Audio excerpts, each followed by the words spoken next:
By 1986, nobody accused Christopher Weaver of being an underachiever.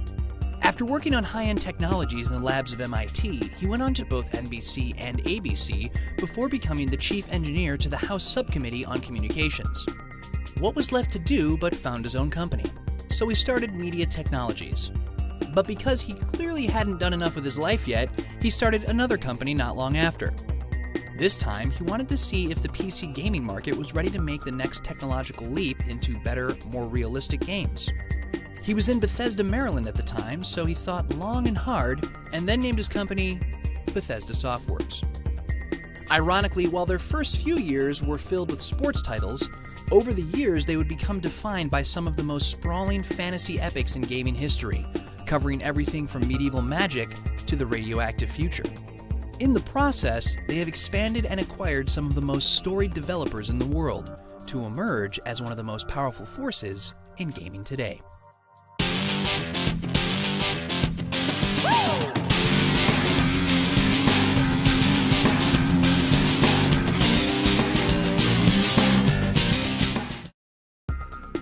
Under Weaver's supervision, the first game from the new studio was a football game, but one that would make use of Weaver's scientific background. Up to that time, sports games just used statistical models to determine whether, for example, a receiver could complete a pass. By contrast, Bethesda's self-published Gridiron would simulate actual physics, including mass and velocity, to determine how far the ball would go. Of course, since computers weren't very powerful in the mid-80s, the trade-off for modeling real-time physics was dirt-simple graphics. Players were represented by dots. Still, it was impressive enough to gain some attention, and was considered a success for the young startup. So good was their buzz that they got a call from one of the rising superstars in the industry. Electronic Arts was trying to break into the sports world big time, and they'd already signed up legendary commentator John Madden to lend his name to the new title. Now, EA wanted Weaver's physics tech in the very first John Madden football. As a part of the deal, EA would also publish new Gridiron games, so Bethesda happily agreed. Unfortunately, after EA had incorporated Bethesda's physics into their engine, they suddenly lost interest in releasing another competing football series. In other words, Gridiron was left out to dry. Feeling betrayed, Bethesda sued the publisher for $7 million. While the result of this suit was never publicly disclosed, what is known is that Bethesda never worked with EA again, and Madden went on to be one of the single most profitable video game franchises in history. So it goes. In the meantime, Bethesda continued with the sports genre with Wayne Gretzky Hockey and a sequel. They also started branching out into licensed territory. To start, in 1990, they made the first video game based on a tiny independent film that was gaining a cult following, The Terminator. Aside from being the future cyborg's first game, it was also Bethesda's first DOS game. The title allowed the player to shoot people from a first-person perspective, a very early entrant into the genre that Doom would conquer 3 years later. Afterwards came a number of licensed games, including Home Alone and Where's Waldo, which were published by THQ. Other than these games, the ambitious Bethesda chose to self-publish all their work, including a slew of new Terminator titles. Also in 1990, Bethesda left Bethesda. The company moved from their namesake city and went next door to Rockville, Maryland. But the studio chose to keep its name anyway. But amidst all the licensed and sports titles, Bethesda wanted to try and make something of their own. Ironically, most of Bethesda's staff were never really interested in sports to begin with. They'd rather be playing Dungeons & Dragons or the computer game Ultima Underworld. So when they began their new venture, they combined their knowledge of making competitive sports titles with their interest in fantasy. Arena was going to be a gladiator combat game in which the player would slowly build up a team to tour the world's stadiums in battles to the death. But as the game progressed, they decided it needed more context, so they threw in a story. And to flesh out the game a bit, they threw in some side quests you could do between tournaments. Before they knew it, the story and the side quests started getting more in-depth and more fun to play.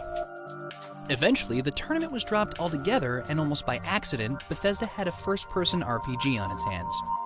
And it was a whopper. The world of Arena was absolutely gigantic, one of the biggest ever put in a video game. Of course, the Bethesda team cheated a bit. While each city in the game was handcrafted by the designers, the landscapes around the cities were randomly generated. This meant that every time a player walked outside a city, he would discover an entirely new set of pathways and dungeons to explore. Items, monsters, and encounters would always be new and different, without the designers having to custom build it all. What this meant was that even though the game wasn't wildly different from the Ultima series, it painted its canvas on a grander scale. Given all that, it was clear to the team that the original name, Arena, didn't fit anymore. Unfortunately, Bethesda had already done quite a bit of marketing for the game under that title. As a compromise, the game was renamed to The Elder Scrolls Arena, the idea being that the world was so full of danger, the entire place was one big arena. But the name wouldn't be the only marketing promise to become a problem. Bethesda had promised retailers that the game would be ready by Christmas 1993. It wasn't. Sadly, when the game finally did hit shelves in March 1994, it was initially met by slow sales. Gamers found that it wasn't the medieval gladiator game that they'd been promised, and worse, the opening dungeon was so brutally difficult that many gamers never made it to the outside world. However, those players that did make it outside found one of the richest, most satisfying RPGs ever produced. The gigantic world, fantastic art, and solid story made for an adventure that a player could sink dozens of hours into with no end in sight. And everybody could play it their own way. A player could stick to the story, or just wander around, charge right into the enemy, or sneak around him, amass huge wealth, or live as a hermit. Whichever fantasy a player had always wanted to act out, Arena could provide. The strong word of mouth kept the game alive, and in the end, the title became an underground sensation.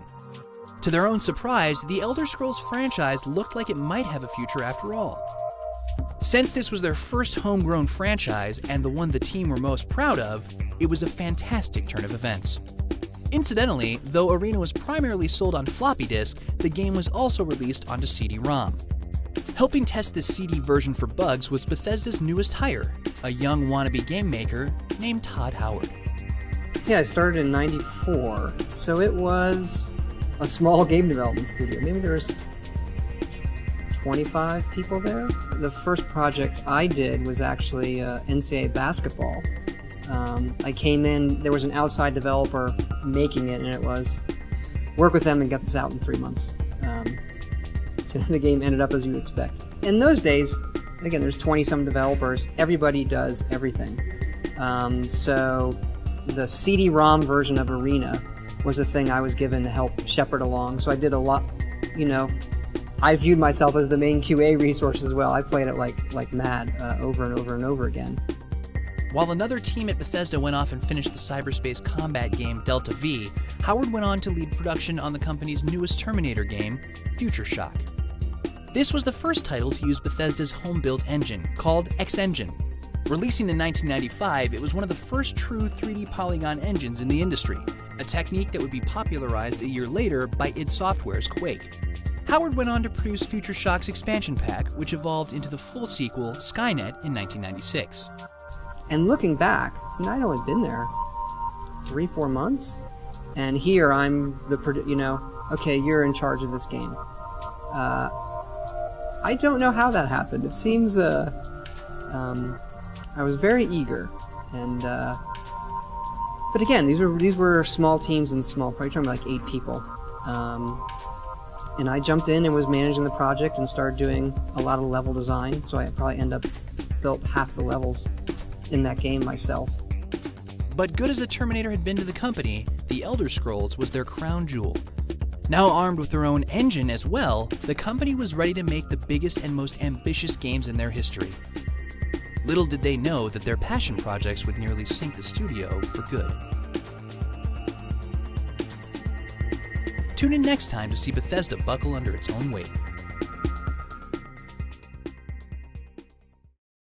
I can remember one time too where one of the retailers returned every copy they had of Terminator Rampage because they did a spot check and the discs were off. There were some of them had two discs 2 instead of a disc 1.